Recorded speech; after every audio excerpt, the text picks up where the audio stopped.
अस्सलाम वालेकुम नाज़रीन, न्यूज़ 18 हैदराबाद के इस खुसूसी रिपोर्ट में आपका खैर मकदम है। आइए नजर डालते हैं आज की अहम खबर पर।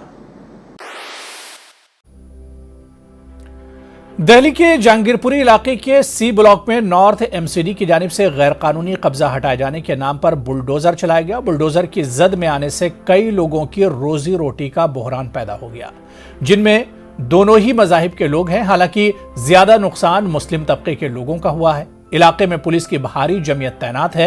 ये पूरा इलाका छावनी में तब्दील हो गया है। देखिए रिपोर्ट।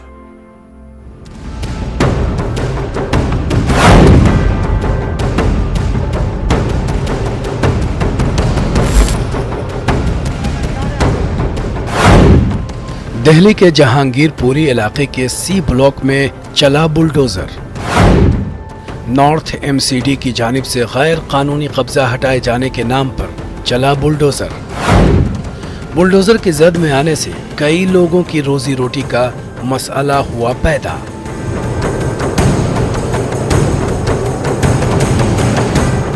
अंजार अंसारी 1995 से जहांगीरपुरी इलाके में छोटा मोटा काम करके अपनी रोजी रोटी कमा रहे हैं। उनका छोटा सा होटल है जिसके बाहर तंदूर लगा हुआ था, जिसे तोड़ दिया गया।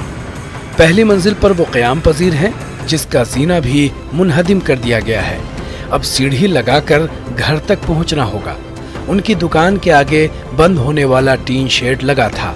लाख फरियादों के बावजूद भी कारपोरेशन का बुलडोजर नहीं रुका। अब वो यहाँ अफसुर्दा बैठे हैं। उनका कहना है कि सुबह 10:45 पर सुप्रीम कोर्ट ने बुलडोजर पर रोक लगा दी थी, लेकिन कारपोरेशन के लोग नहीं माने और तकरीबन 11 बजे उनकी दुकान और मकान पर कार्रवाई की गई। हम तो यहाँ सर 2095 से रह रहे हैं। 1995? हाँ, वो 1995 से। और अपना मजदूरी का काम करते हैं, छोटा मोटा ढाबे का काम है अपना, यही काम चलाते हैं अपना। और हमारी जो छतरी थी सब दीवारों से लगी हुई थी, फोल्डिंग छतरी है ये। इनसे एमसीडी का कोई नुकसान नहीं है, कोई सड़क का घेराव नहीं है, नाले का घेराव नहीं है। एक छोटा सा जिन्ना लगा हुआ था ये, वो आने जाने के लिए। गली से हमारा रास्ता नहीं है। हाँ, ये भी तोड़ दिया गया। अब देखो जी कैसे जाएंगे, अपना कुछ थोड़ा बहुत साधन करेंगे, लकड़ी गुड़ी की सीढ़ी लगा। अरसे से वो फ्रूट जूस की दुकान चलाते आ रहे हैं। डीडीए ने उन्हें ये दुकान अलॉट की थी।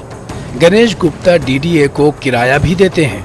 उनका कहना है कि कोई नोटिस नहीं आया। कागजात दिखाए, फरियादें की, पर कोई सुनवाई नहीं हुई। अब अदालत का दरवाजा खटखटाने के बारे में सोच रहे हैं। अब सर क्या है, बुलडोजर आया, पंजा मारने लगा। मैं कहा रुको भाई, कागज देखो, ये लीगल दुकान है, डीडीए की अलॉटमेंट की दुकान है। लेकिन कोई अफसर आगे नहीं आया, कागज देखने के लिए नहीं आया। पूरी मीडिया के सामने दिखा रहा हूँ, एक एक पेज खोल के दिखा रहा हूँ, लेकिन कोई अफसर देखने को भी तैयार नहीं है।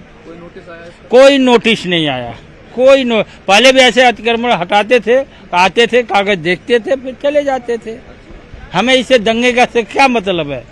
हमारा कोई क्रिमिनल रिकॉर्ड नहीं है, ना कोई हम दंगे में शामिल हैं, ना कुछ है, फिर भी क्यों तोड़ा गया? सी ब्लॉक के सामने ये जी ब्लॉक जहांगीरपुरी का इलाका है। इस इलाके में भी टीन शेड और तजावजात का सी ब्लॉक जैसा ही नजारा है, लेकिन यहाँ पर कोई कार्रवाई नहीं की गई।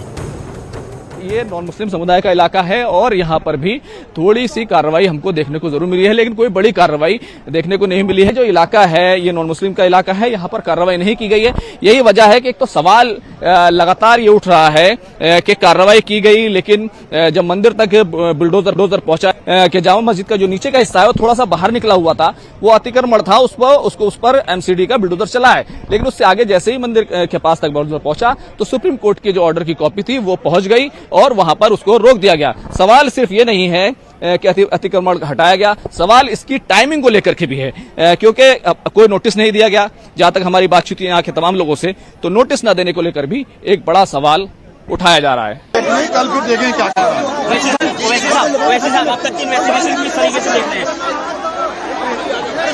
इन्वेस्टिगेशन क्या है?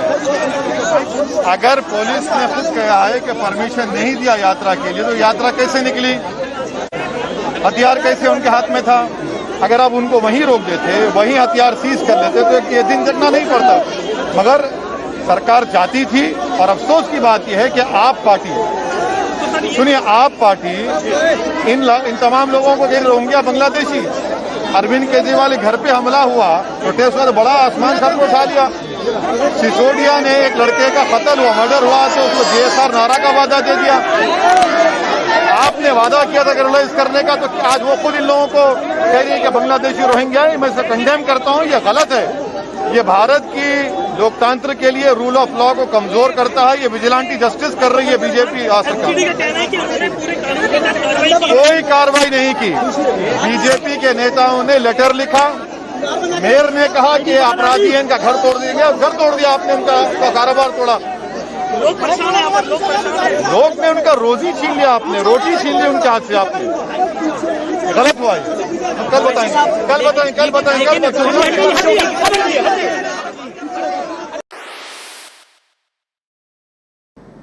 नाजरीन, न्यूज़ 18 हैदराबाद चैनल को लाइक, शेयर, सब्सक्राइब जरूर करें। इसी के साथ कहते हैं, मैं इब्राहिम, अल्लाह हाफिज।